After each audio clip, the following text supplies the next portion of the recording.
Thank you for inviting me. Thanks. I also want to introduce my husband, Ron Osajima, who the Salonica folks, and of course Jason know him. He was actually also part of our activist workshop. And I'm going to back up a little bit and talk about the idea for this workshop.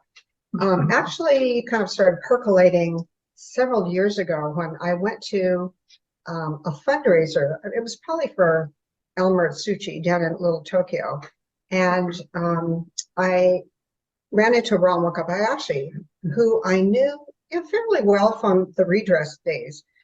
Ron and I met actually on the East Coast, although I'm originally from Seattle. Ron is from LA, but we were living over there and we met through the New York JACL. And I got to know, I did some work kind of laying the groundwork for Redress in our East Coast area in New York. And I actually, since I wasn't working then, went down to Washington, D.C. When the bill was introduced and kind of ran around delivering copies of the bill to members of Congress's office, that kind of thing. I worked with John Tateishi and Ronnie Kajiri, and also got to know Ron Wakabayashi. So Ron, I hadn't seen him in many years, and he was telling us about his work with the Department of Justice and with their community, I have to look at my notes. It was a community resource, community relations service team. And this team would get sent to hotspots around the country, areas that were experiencing like some kind of crises in racial relations. So I assume he went to Minneapolis when the George Floyd thing erupted, those kinds of situations. And he would work with community leaders, community organizations, and law enforcement to kind of, settle things down. So I was just blown away by this. And I thought, he and others have done such, really impactful work.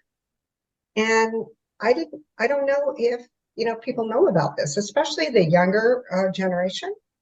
And we've had in our chapter, Jamie and several others who joined our chapter in the last year, partly as a result of the Black Lives Matter, inspired by the Black Lives Matter movement.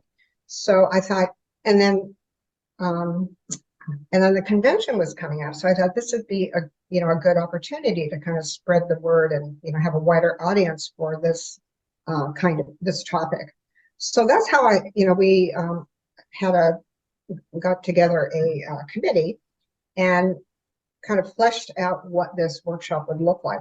So ultimately it was Ron Wakabayashi and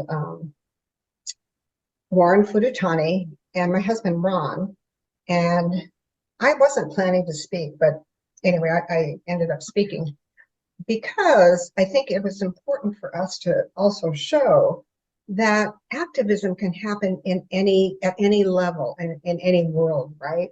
It doesn't have to be on a grand political scale like the world that Warren Fudutani, for example, operates in, or Ron Wakabayashi. But it could be like in the corporate world where Ron was he was an executive with Bell Labs on the East Coast for many years and started an Asian American advocacy organization. And this was 45 years ago.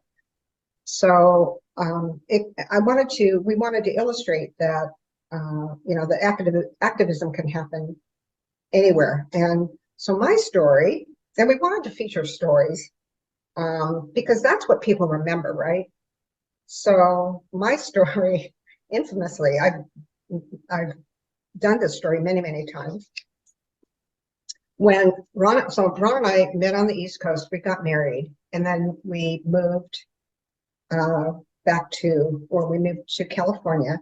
And I was assuming that we would move to the South Bay area, right, or LA area that is kind of the motherland of JA-ism. And he said, no, the job is in Orange County. And I think I cried for a couple of days. I was so upset. Actually, it's Moss's wife, Joanne, who told me, Orange County is the happening place now. It's, a lot of people are moving to Orange County. So Orange County was everything at that time that I was not. It was white, it was Republican, it was conservative and religious. And I didn't know if we would fit in. So anyway, reluctantly, we moved here to Yorba Linda, which is in Orange County. And we brought Jason, who was online with us. He was a year old. So once we got settled in, I thought, there must be some Asians around here somewhere with some kids. So I eventually found, I don't know, maybe a dozen women with kids about Jason's age. And I started an Asian play group because I wanted him and me to have playmates and friends who looked like us.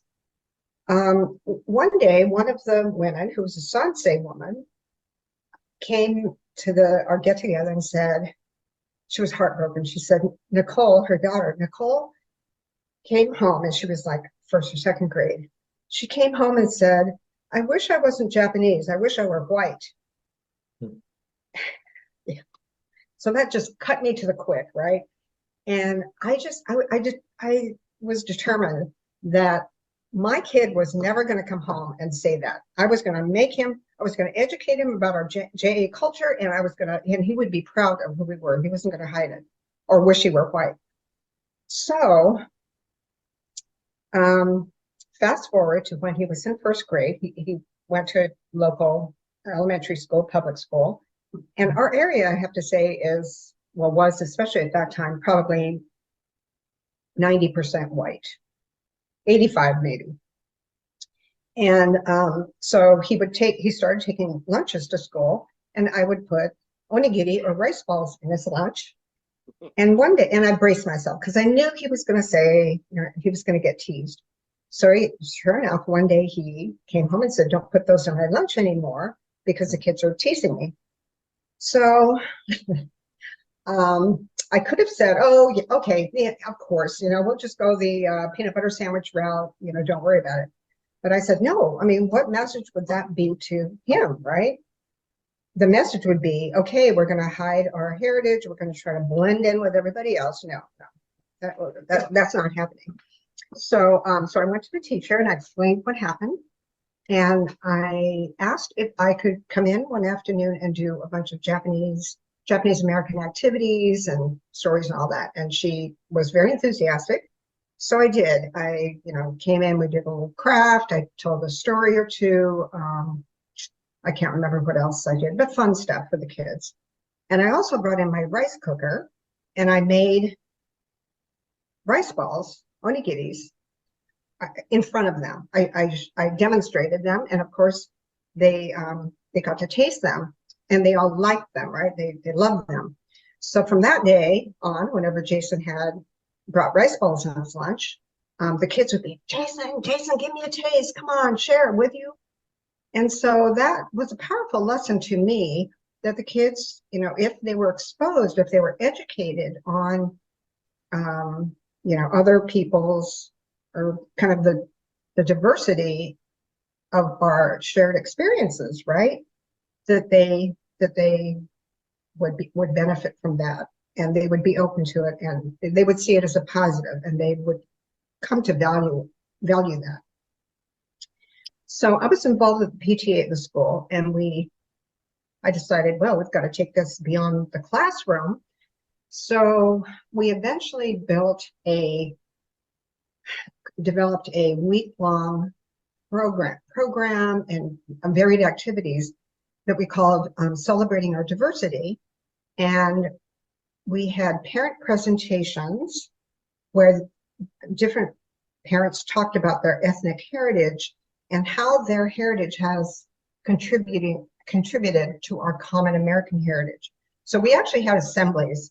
It was a ton of work, you guys. Oh my God. But it was really a very cool idea, because we had in the front where the MC was, we had a table decked out in red, white, and blue. So this was the American table. And we had typical American stuff there, right? And this was quite a few years ago, so I can't remember exactly, but like baseball, American sports, American foods, movies, that kind of stuff. So the kids things that the kids would be familiar with. So that was the American table.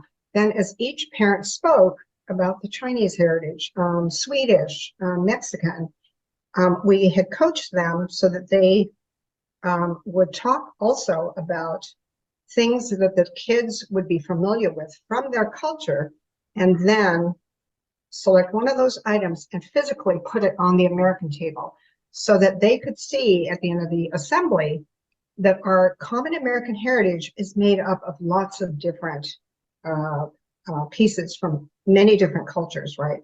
It's elementary, yeah.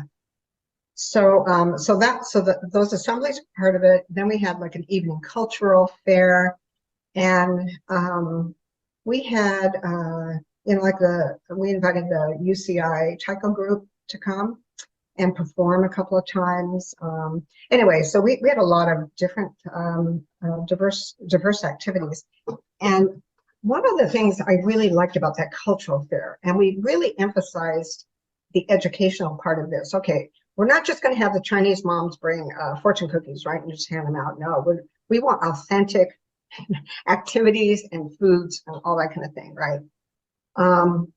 But what really struck me about that is that we had some Chinese families in the school, and I would see the moms picking up the kids, but they were not volunteering in the classrooms, right? And it struck me that probably the reason is because most of them were from Taiwan or Hong Kong or China, and English was not their first language.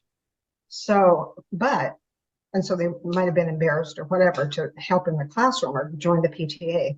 But for this one cultural night, the Chinese moms went way all out, right? They contacted their sister in Taiwan to send over all this stuff, and they do this and they do that, and they hold in all kinds of stuff.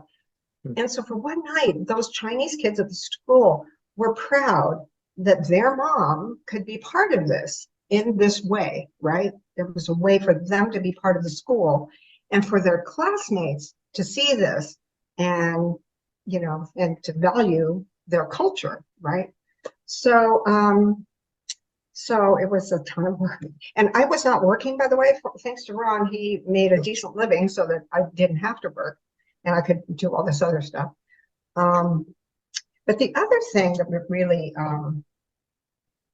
the other comment from a kid that really struck me is that one of my white friends who was part of this, our committee, came to me one fall and she was kind of upset, and she's kind of talked to you about this whole multicultural thing.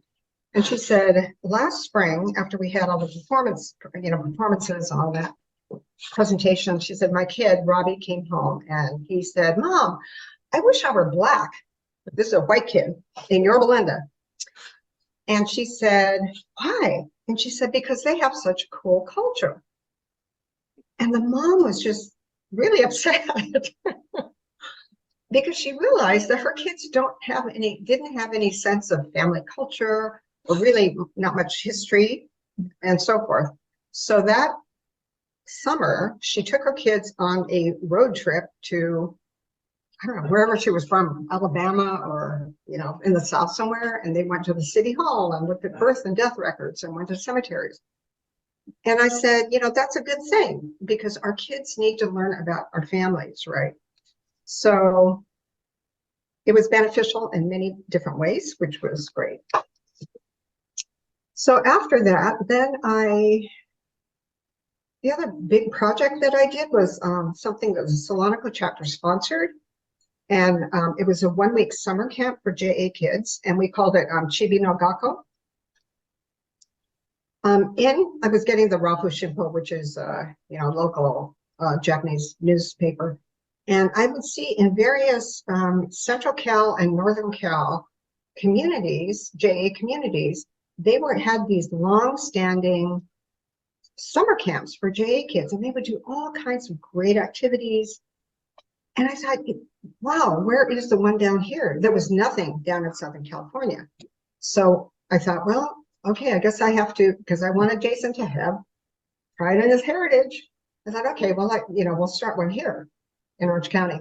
So I approached the Salonico board And after a lot of hemming and hawing, because they didn't know who I was, I just kind of appeared out of nowhere, and kind of, back and forth. They approved it and agreed to be the sponsors for it, because we needed the insurance and we needed bank accounts to run the money through, all that kind of thing, right? And so we did it at Wintersburg Presbyterian, which is a JA church in Orange County. And again, I had to just show up and say, can you host this? I have this idea. And so they have to take it to their board and all this and that. But anyway, we did it the first year. I think we had the first year maybe 25 kids. And then the second year we had 50. And then I started freaking out because I'm not a school teacher, and all this logistical stuff was kind of freaking me out. So we kind of capped it at 50, and we kind of went back and forth between Wintersburg and the Orange County Buddhist Church. So yeah, so that was really cool. That was really a cool activity. We did it for about 10 years, and my kids got old enough to kind of aged out of that. And then another chapter member, Alice, took it over, and then Kizuna took it over. So I think they're doing it now all over Southern California. My kids are 5 years apart. So I was at that elementary school for a long, long time. I think we started the diversity stuff maybe when Jason was in 2nd grade, something like that. And then the elementary school went up to 6th grade. So we did that for about 10 years, I think. And then I was so burned out. Between that and Chibi, I thought, great, they're graduated. No, they're in the middle school. We don't have to do it anymore. And no, one of my friends said, no, we have to do it at the middle school. I was like, okay, but you have to chair it. So, and then see, if you don't have succession, it's, it's hard to keep it going, right? And then in the high school now, the kids are like, although I did, let's see, Jason went to UCLA and he joined Kyoto Taiko, and we had them perform. I can't remember. I don't remember. Sprout had an international week. Yeah. Yeah, something like that. Yeah. Yeah. So Jason was already in college and he was playing Taiko, but Kelly was still at the high school. So they came back when she was, yeah. Yeah. I just wanted to, sorry, before we continue, I just wanted to say, like, I think what my mom did was super valuable, like, especially at the time, because I feel like now Japanese culture is so prevalent.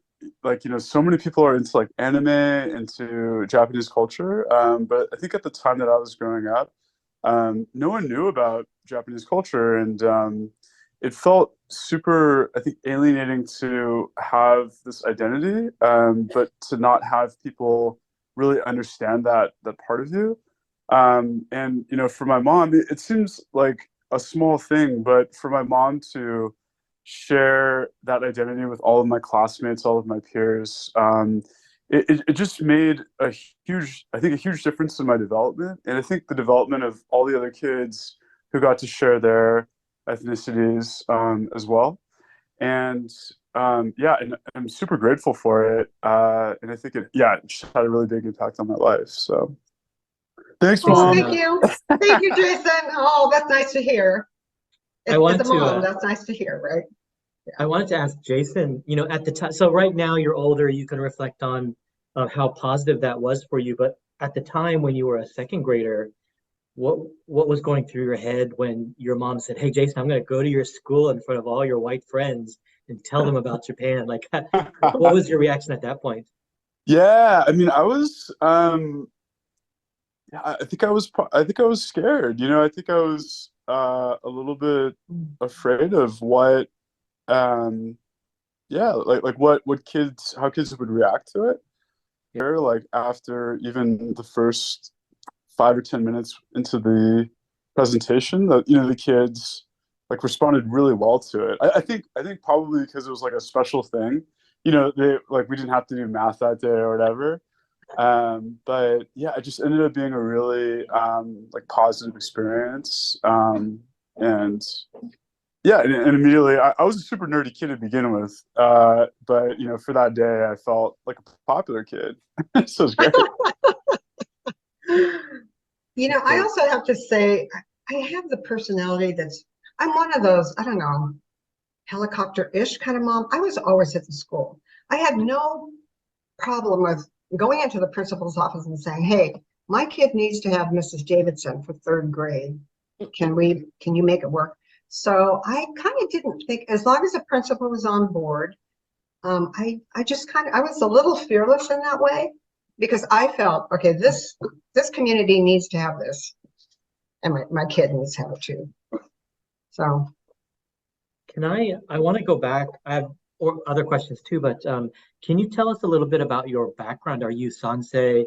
Was your family in the camps? Like, can you tell us a little bit about yourself personally?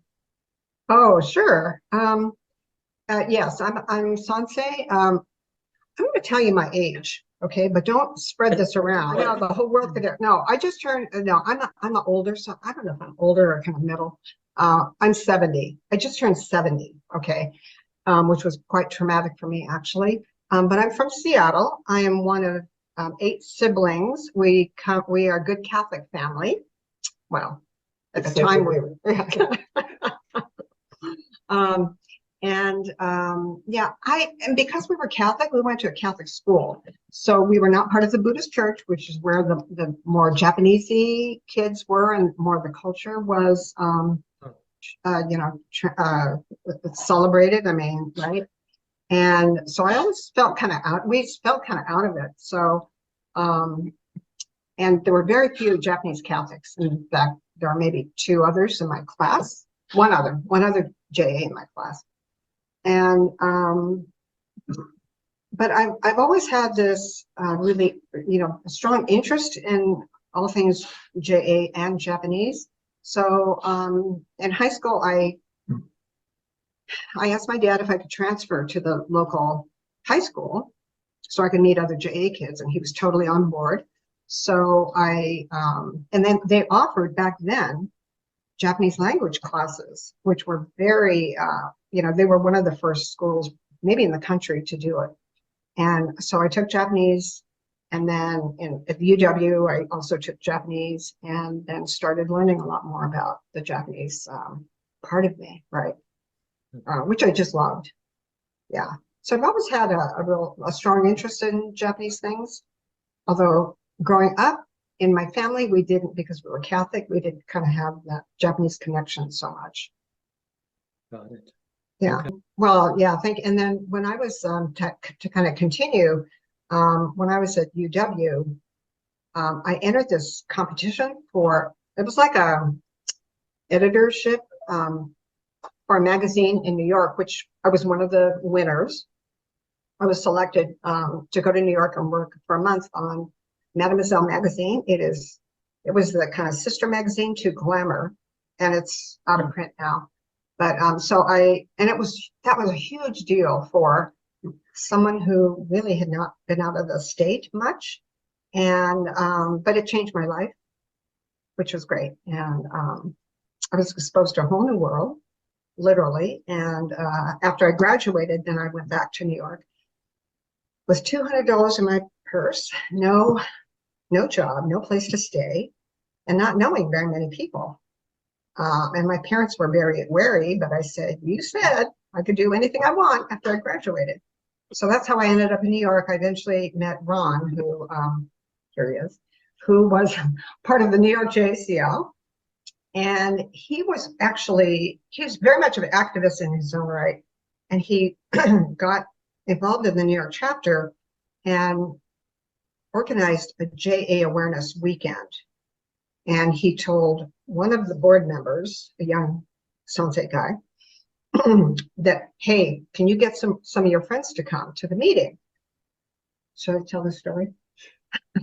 Okay, I'll come. When is it? Well, he calls it for a Sunday morning at 9 a.m. And I thought, oh my God, who does this? Who does this, right? Somebody with no life who can get up at 6 a.m. to make it to anyway. yeah, so that's where we met. And we had a really cool Japanese American Awareness Weekend. And for people, especially JAs on the East Coast, this was really different and unique, and a chance for us to get together and talk about, our shared history and experiences and all that.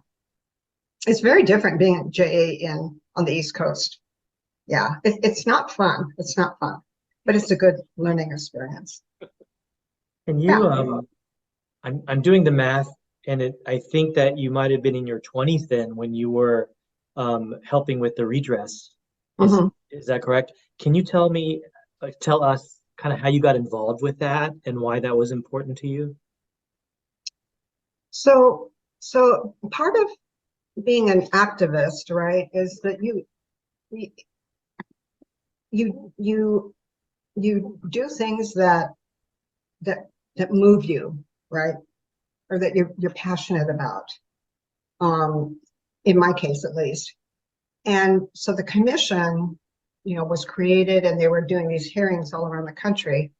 And my aunt sent me her testimony. I was urging all my aunts and uncles to submit testimony. So she sent me hers, and I was reading it. I remember vividly. I got the letter because we had no email back then. I got the letter, and I was reading it in the car, and I burst into tears because I had no idea that I kind of knew generally what she and my parents went through, but she wrote in there how it affected her and her feelings around that. And she had never done that before.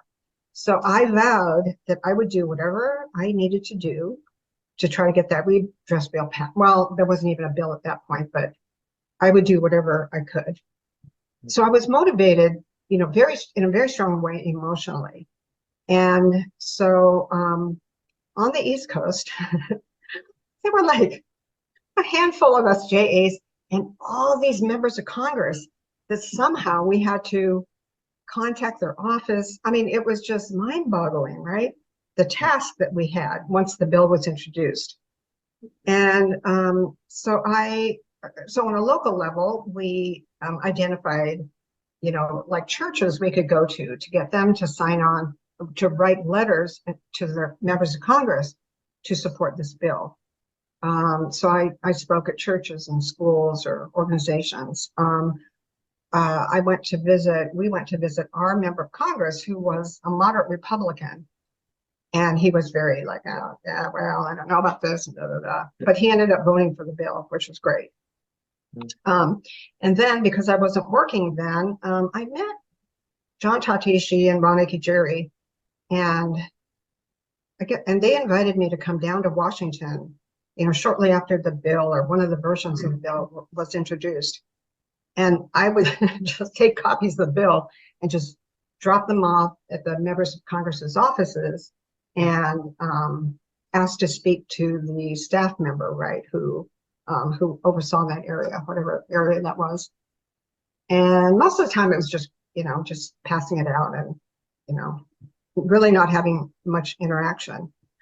And then later, one day, after one of these days of running around, I told John, I said, oh, I saw this member of Congress. I recognized him. He's the guy from Massachusetts. He's kind of a, progressive Democrat. And he goes, next time, go up to him and say, this is the bill that I'm advocating. Will you please support it? So I was like, really? I can't do that. I'm a nobody from, well, at that time we were living in New Jersey. But I did it. I did it to a couple of these members, and they were very receptive. It was great. So that was a really great learning for me. Yeah. And it kind of made me feel empowered. Yeah.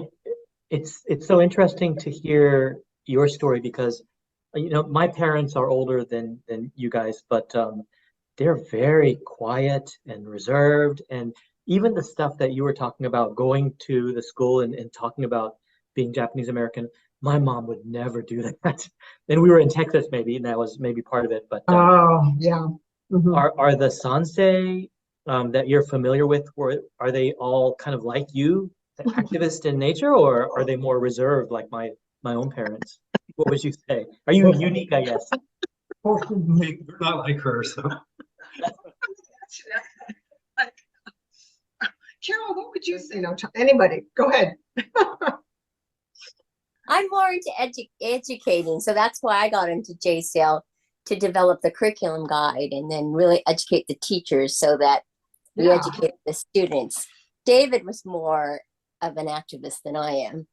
Carol, that's one of the reasons I wanted to do that workshop at the convention, is that, you know, we can be activists in our own way. So Carol, you're developing that curriculum and advocating it to educators is absolutely being an activist, right?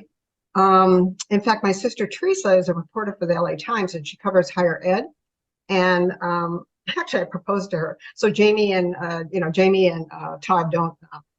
I proposed to the board that she be a speaker in conversation with me for our installation in January, because she doesn't consider herself an activist.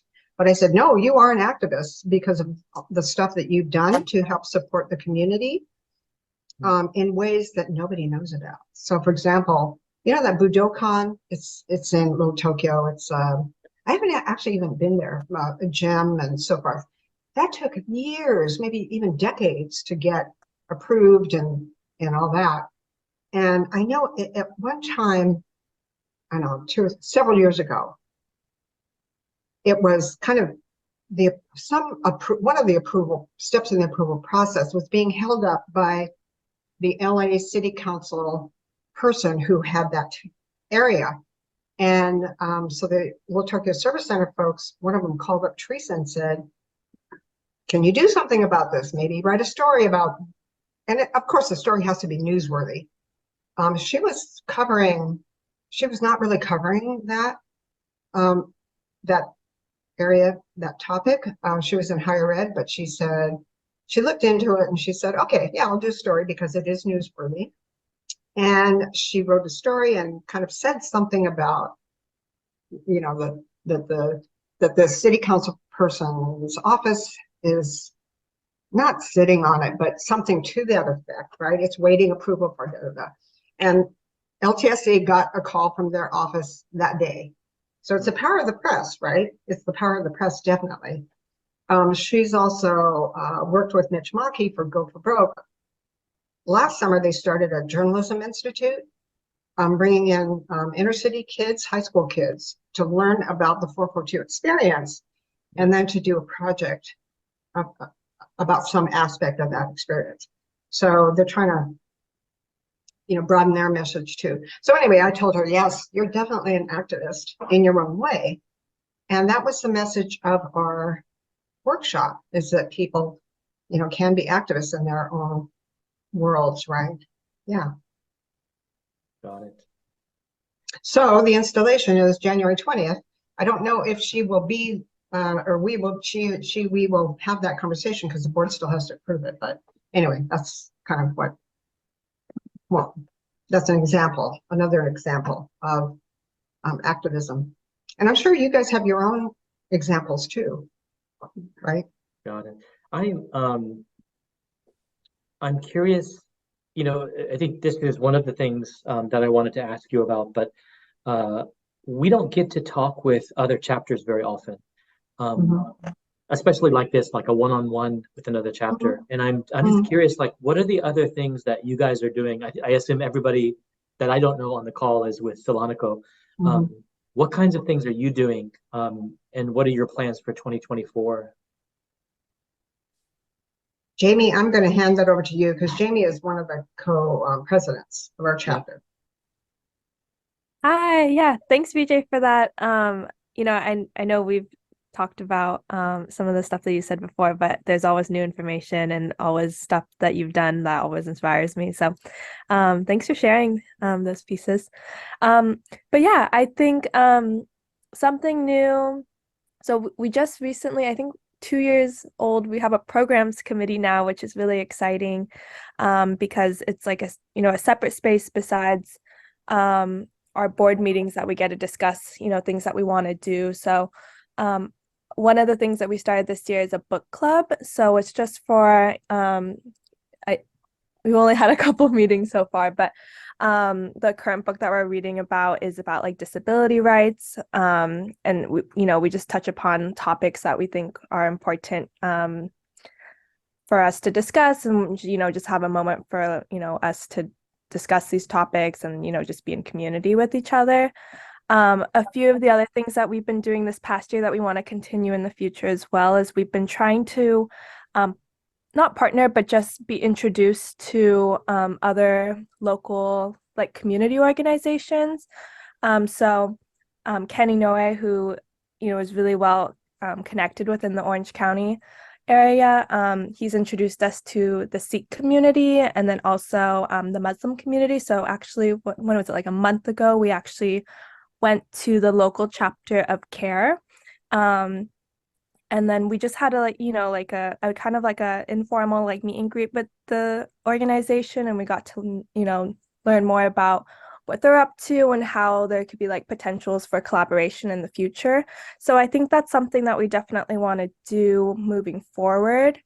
I think there's even talks about maybe meeting with the anti-defamation. I can't remember that. I can't remember the acronym, but ADL, Anti-Defamation League. Yeah. So I know Ken was also connected with someone. So I think that's something that we want to do in the future. And then also I think we want to have opportunities to meet other chapters as well, especially like locally. We're trying to do an event with Greater Los Angeles chapter, but we also thought, reaching out to maybe your guys' chapter as well to see if we could do something all together. Previously, we had done like a youth meetup with the Greater Los Angeles chapter, and we did like a Janum tour in Little Tokyo. So that was a lot of fun, for us to meet other people locally as well. So I think those are, some of the things that have come to mind. Now that we have a programs committee, it's really cool that we were able to like host a workshop last year. I think there's plans to maybe do something like the Legacy Fund grant. I think that's something that will be coming up as well. So whatever the programs committee is mainly just to, see what members or the community wants to do and see if we can support that. So we don't really have anything like super strict as to like what we want to do, but it's always nice that we have a lot of members who are active and want to try new things. So I could also jump in, sorry to interrupt. We've had a decades-long nice relationship with Tomono-kai, which is the Nikkei student group at UC Irvine. And I'm sure there is some equivalent at UCSD and we do, and we have they're called the Nikkei Students Union, I believe, the NSU. And we used to have representatives come to our board meetings, and we still do have like a professionals panel where we go and we help them out and talk about careers and things like that. I know I've been asking a lot of questions. Do you guys have anything to add or any questions or anything? Actually, I wanted to point out, BJ and Carol and I, we're three of the early participants of the National JCL's leadership in DC. And you talk about activism, before I went to that program, I was just a local chapter board member who, helped organize the basketball team or something, But when I had the opportunity to go to Washington, DC and see what JCL does and what kind of influence they have on things, I was able to, I was really impressed that the Japanese American senators and congressmen took the time to come have lunch or dinner with us and talk to us and find out what we've been doing back home and and talking about what we can do for our community. And it really kind of energized me and got me more involved at a national level with the JCL, realizing what kind of things we do and what we mean to our community. And the other thing we did, thanks David for reminding me, is more in I think we moved here in '86, so maybe in the early '90s, we had a few leadership conferences, right, that the PSW sponsored. I don't think they were national, it was PSW. Like Bill Kaneko was involved, and Trisha and those guys, right? And those guys, John Kaji, Ruth Misabe, Bill, and Trisha had a workshop at the convention on when they were on the national board. They advocated for a resolution to recognize gay marriage. And this was back in the, maybe early 90s, become an issue in Hawaii where Bill was from. So he advocated for it to be an issue on the national level. And so anyway, as they were talking about this, and they are probably they're a lot younger than I am. So they pointed out to the fact that those leadership conferences were really valuable for them and helped them, learn to, they gained some skills, and that opened up opportunities for them.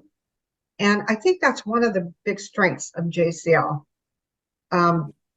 is that we have opportunities for young people. And I think our leadership is very open to, sponsoring conferences or doing activities that would benefit especially younger people and help develop younger people. I think that's one of the big strengths of JCL.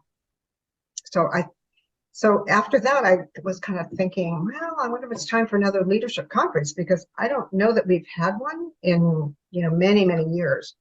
And we have this, we're starting to get younger people to join. And if we don't, like yourself, and if we don't have any real issues of substance or programs of substance, then they're going to leave, right? I've seen it a few times in our chapter, actually. I was pleasantly surprised at how many young people there were at National this year. Like half the people were on stage when they called the young people. Encouraging to see. I am really curious. I've never, we talk about the JCL and we talk about 1994, the same-sex marriage support. Like, this is my first time to actually hear where that's coming from. Can you talk a little bit more about where that started, and was it during these discussions at PSW that it came out? So it was kind of a blur back then, because we had moved and I had little kids, and I wasn't that involved on the district level at that time. But apparently, Bill had gone back to Hawaii, Bill Kaneko, and he had been very active here. He was young, in his 20s, very active. And he went back to Hawaii and was very active in the Honolulu chapter. And they were asked to support same-sex marriage. There was a couple who wanted a marriage license, and they refused them, and so they filed a lawsuit, something like that. It was either a case or some local statute that they were introducing. It happened in Honolulu, and that's how come the resolution that was brought to National was from the Honolulu chapter. I thought it was a statute, some local Hawaiian or Honolulu statute that was showed bias against gay and lesbian rights. And so the Honolulu chapter initiated that, and it was very divisive in National JCL. It was really, and the convention that year was in Salt Lake City, one of our more conservative areas. And so I remember it was really hard. And I think what turned it around was Norm Mineta took the time to come out to Salt Lake City and speak on behalf of the resolution. So it passed. It wasn't a landslide by any means, but I was actually surprised that it did pass, because our organization had a reputation of being kind of conservative, and actually justifiably so. Because that was a real time of transition too, where I think I was the only Sansei governor at that time. I think all the rest were still Nisei. It was the young people who pushed it through. This is fascinating. The sub-bullet is that, even Obama, when he was elected president, did not support same-sex marriage in 2008. So JCL was very progressive in its thinking. And I'm surprised that it's not related to somebody Japanese American. It just sounds like there were people in Hawaii supporting this, and it really had nothing to do with Japanese Americans. So, no, great history to know. Yeah, but it was a civil rights issue, as Norm pointed out, right? And if we were truly a civil rights organization, right, we needed to do this. But yeah, you're right. It was very progressive. Okay, this is really interesting. I know that we only have a few minutes. Is there anything else that you wanted to cover? I know that I've kind of taken over and speaking a lot. One of the things also that blew me away was Kelly, our younger one, went to a conference on JA activism. This was quite a few years ago. And she came back with this long piece of paper that detailed out the actions by JAs throughout, well, dating all the way back to the plantation years in Hawaii, and how the Iseis back then were striking, and they were forming unions to protest unfair work practices and living conditions, that kind of thing. And it just blew me away. So I said, we have to give this out at the workshop. But it was like 17 pages long. It was so long. So there's a QR code and has a link to Ron's book as to where you can get it. It's available on Amazon, and a few other resources, including that timeline. Yeah, I know it's 8 o'clock, so why don't we go ahead and wrap up? Yeah, it's good to see everybody, and thank you for joining.